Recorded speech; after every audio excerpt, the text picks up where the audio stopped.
This is Carl at National RV Detroit. I'm going to walk you through this 2026 Intech travel trailer. It's a Magnolia, and this is a how-to video, so I'm just going to show you some of the features and how they work. So here we are at the door side rear. This, I'm not sure if you purchased the a kit or not. We're still looking into that, but if so, that's it. This is the top for your griddle, which fits right on here. Okay, the griddle plugs into the LP system. So here's a quick connect right here for the LP system, and you'll go like this, and you'll pull this out. You have a 12-volt cooler, and you also can have like an LP line here. You can see it clipped right here, but it comes down. Excuse me, it comes down and plugs in right into that quick connect there, so your griddle can get LP. Okay.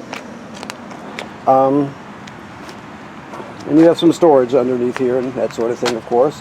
Then you have your 12-volt portable cooler slash. We'll call it a cooler. It's actually kind of a refrigerator.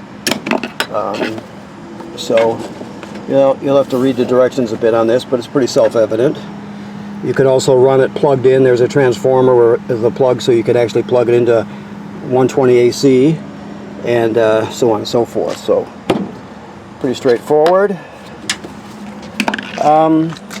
This is the cover for your front window. It snaps on, so when you're traveling, it'll deflect or protect against rocks and things like that, because it's a pretty flat window. And of course, this is your 3/4 inch crank here. This is a reducer to reduce your 30 amp down to a 20 if you want to plug it in at home to pack it up or something like that. Okay. This is your water hookup here. There's a valve behind there, just so you can see it there. Let me look back here. Yeah, you also get this metal hose that connects to the to your fitting there, and you can get water through it. Obviously. So you have a power awning. I'll show you that when we get inside, where the switches are when we get inside. That's just 120 AC. Your steps, of course, fold into the trailer, and you have adjustable legs on them.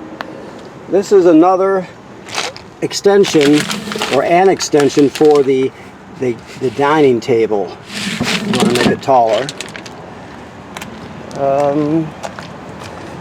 Your two 20-pound tanks are full, and they're back here. You just pull these clips out, and you can see them, along with the regulator. You have a power tongue jack, so it's power. If this ever fails for any reason, it also has a light on it. If it ever fails for any reason, you can pull this rubber plug off the top here, and there's a 3/4 inch hex in there, so you can use your crank for your stabilizers if you want to crank this manually. You could use a socket on a drill, or just a socket with a wrench, or whatever you got. The bottom line is you can always get hitched and unhitched no matter what, even if it was to fail for some reason. Okay.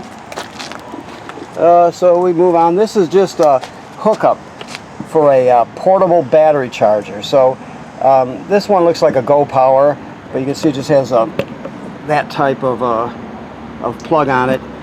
And they come in kits. A couple companies sell them. And they fold up, and you can basically stow them away. And if you wanted to bring it out, and if you need to charge your battery, for example, you can unfold the solar panel, plug it in there, and point it at the sun. So this is a vent for your battery compartment, which is under the seat, one of the dinette seats on the off-door side. This is your vent for your furnace, your LP furnace. This is campground cable all the way through. You have a 30-foot, 30 amp shore cord. We gave you that reducer also, like I showed you. You have on-demand hot water. So the thing to know about this from the outside is this is the master switch. It's on right now. It's not running, of course, but it's on. When you're not using it, when you're in storage or or it's winterized, you can just shut it off like that. But it's on now because you're going to be checking it out. So the controls are inside. I'll show you where they are and how they work in a minute. And this is your water here. City water hookup, which is the most common way to get water to the trailer, of course. Then you have this here where you can fill your fresh water tank, and it has an electric 12-volt pump, so you can fill your, if you're camping someplace without city water, you could fill your fresh water tank and use the onboard pump to pump the water. All the plumbing will work as though you have city water. You'll just be pumping it from the tank. Okay, so you have two options there. It's pre-wired for a backup camera, if you can see that. When it comes to maintenance on the outside, every place you see caulk from the factory, and including and especially the roof, every 90 days you want to inspect it. Make sure there's no cracking or separation. If you see any cracking or separation or damage, let's say damage could be caused by low branches, for example, to the roofing attachments. So you're looking at all that stuff, making sure it's in good shape, making sure there's no way for water to get through. Odds are you'll never have to worry about that, you know, for years and years and years, or never. But you still inspect it to make sure. Every 90 days you want to stay ahead of any potential problems. So make sure you do that. Just be very careful, of course. Okay, and we have dual axles, of course. So let's go inside and see what we've got in here. Okay, we first come in the door. This door has a magnet, but you have to close the compartment door in order for it to stick. So if you do this, you can see it's up there. There you go. Okay, so back in. So this is your awning controller here. I'm not going to take it all the way out, but it's you don't even have to hold the button. You just push it and off it goes. See it going out. You can bring it in and out when you pick up.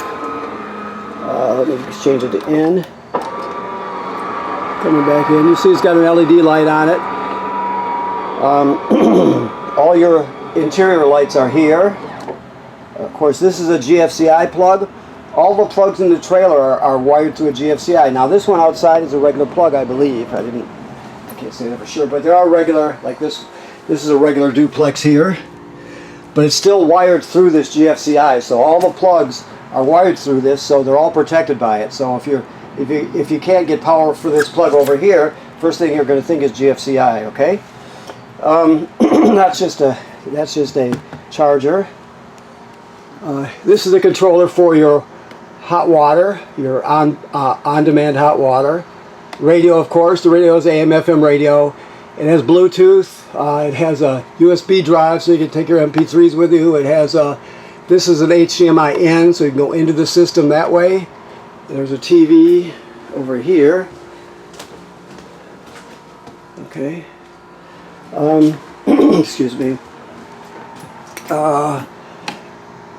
And it has, I don't know if this one has speaker zones or what, but anyway. It has, they're listed here, but I'm not sure if this has speakers in this awning or not, so I don't want to give you false information, so I won't say anything more about it until I find out. To turn your water pump on, it's right here. That water pump's used to pump water out of the fresh water tank if you don't have city water. It's also used to winterize the trailer. You have tank heaters on here, so all your holding tanks have heating pads on them. Therefore, you can extend your camping season. You can stay out longer when the weather gets cold, and go out earlier in the late winter, early spring, because you can heat the tanks and they will not freeze until it gets super cold. So it extends your camping season. And this is the line heater, so your lines are heated also. So it's a pretty good thermal package. Okay, and of course up here, this is your levels. Your battery charged, black tank is empty. Fresh should have, well, I do have a little fresh water in there, but it's below a third. And then of course your gray, so you can check all your levels. Let's see where we're going here. So I guess I'll show you the on-demand hot water because we're here. So first of all, I'll light it up here. So right now it's 39 degrees, or 69, I'm sorry, not 39. This button here changes from Celsius to Fahrenheit. We want Fahrenheit for us. Right now this is set to see, I'll go to 120 because that's pretty typical. So the water's set to 120. So all you do is you come over here and you turn on the hot water. Oh, first you turn on the water pump, I'm sorry, because I'm not hooked up to water. So you turn on the water pump, because I do have water in the tank. So you can see it's starting to light, it shows water. You're spinning, a minute a flame will show up. If the gas is turned on like it should be. I'm not 100% sure it is, but if not, we will check it out and turn it on.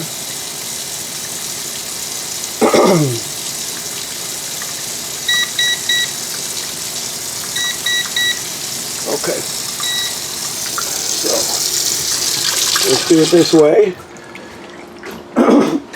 Excuse me. This is your cooktop, 3-burner cooktop that has an igniter that you turn clockwise to ignite. So let's see if we got gas here, because I don't know if I don't know why he would have turned it off, but it's possible. Let me check it out. Okay, so let's go up front. I didn't want to have to open that up. I was just going to let you do it when you got here, but we have to do it. We're going to do it. Set those right there. Set this so it doesn't get scratched. Look at this. Yeah, so he's got it turned off for whatever reason. It's prepped, so it should not be turned off. Okay, thanks, Chris. Okay, so let's see now what we've got going. So there's going to be, because these tanks are hooked up and they're freshly filled, hooked up, there's going to be a small air bubble, so we'll work past that just by doing this. Oh, there you go. Okay, so now we'll try again.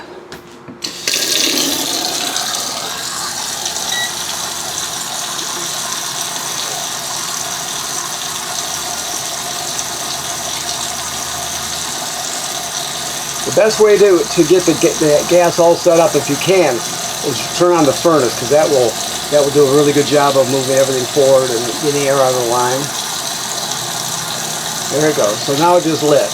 So you can see the temperature going up, 80, 84, 90, 96, 105. It's going up to 120, and it'll stay there. So anytime you turn on the hot water here or the shower, it'll kick on and it'll give you on-demand, non-stop hot water at 120 degrees. You can set it for whatever you choose to. 120 is pretty typical. Okay? So that's that. I just showed you this. It also has a ambient light there. This is a convection microwave, so you can see that, and the components are here, and there's some under there, I believe. More lights, charger. Really cool flush mounted doors, and there's curves. It looks a lot like a Airstream, you know, the way they build it is very nice. The refrigerator is 12 volt DC, so it runs on DC power, which is great. Something to remember here, there's the battery kill switch right there, and this is the power converter right here. So let's see what we got here. You can see up here you got regular 120 AC circuit breakers like you'd have at home. Then that power is converted to 12 volt DC down here, so you got 12 volt DC fuses there. And if you look at that paper on that door, they're all labeled. So this converts AC to DC power. It's also a battery tender, so if you're plugged into shore power, it'll sense how much energy your trailer has and needs, and it'll keep your battery charged up, bottom line. So when you're pulling down the road, your tow vehicle will charge the battery. When you're plugged into shore power, this power converter will convert AC to DC, and it also will charge your battery. Okay? If you change to a lithium battery, you have to physically change. There's a switch inside here. You have to read the paperwork. You have to flip the switch to lithium. Okay? Don't just put a battery in expecting it to work without changing the power converter to lithium mode. Your battery's under here. I'm not going to show you. You can look at it when you pick up, but there's a compartment under there. Okay? And let's pull out drawers. What am I forgetting? Anything? Oh, you have two fans, which are really, really high quality. Automatic lid on it that opens up.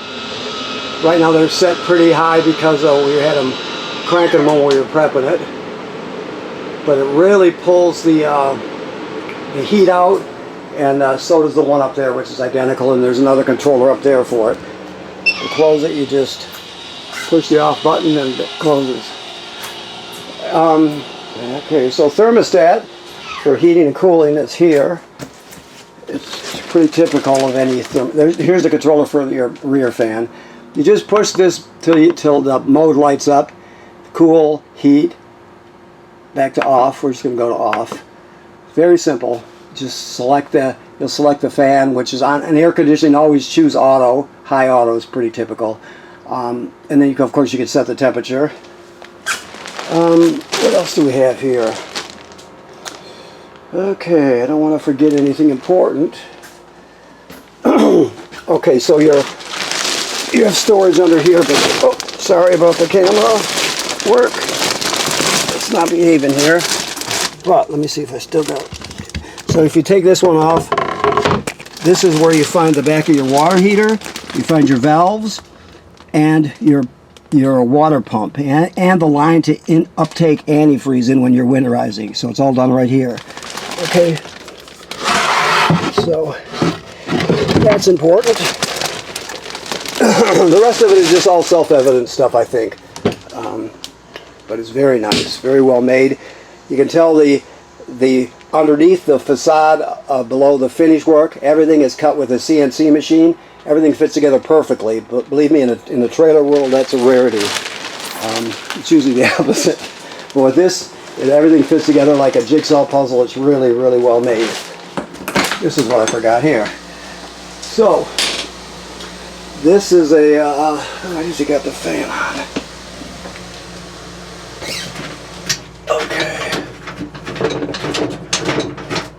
Okay, so obviously that's self-evident shower. The toilet, you have to remember, it's like all travel trailer toilets. It sits right over a black tank.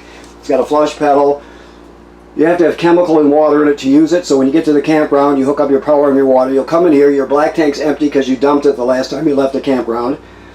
So you'll throw a dose of chemical in the bowl. You'll stand on the pedal until at least a gallon of water goes into the tank below. You can use more than a gallon of water. Don't use less. More is better. And then you can use it till you flush it again. Let's say you're going to stay at the campground and you're going to have to dump your tank, but you want to stay another week, right? So you would dump the tank, and then you would repeat the procedure. Dose of chemical and at least a gallon of water, and you're set. So you always start off when your black tank is empty with a gallon of water or more and a dose of chemical, okay? Alrighty, so that does it. So I want to thank you for purchasing your trailer here at National RV Detroit. We can go over any other questions you have when you pick up. And remember what I said about inspecting the seals. Any sealant you see from the factory, you inspect. You check the roof for damage and the seals every 90 days. Keep after it. Odds are you won't have to do anything for years, but you just don't know, so you check it out. Okay? And right now this has got fresh water in it. All the antifreeze has been purged out, so it's all set for the summer. Okay? Thank you very much.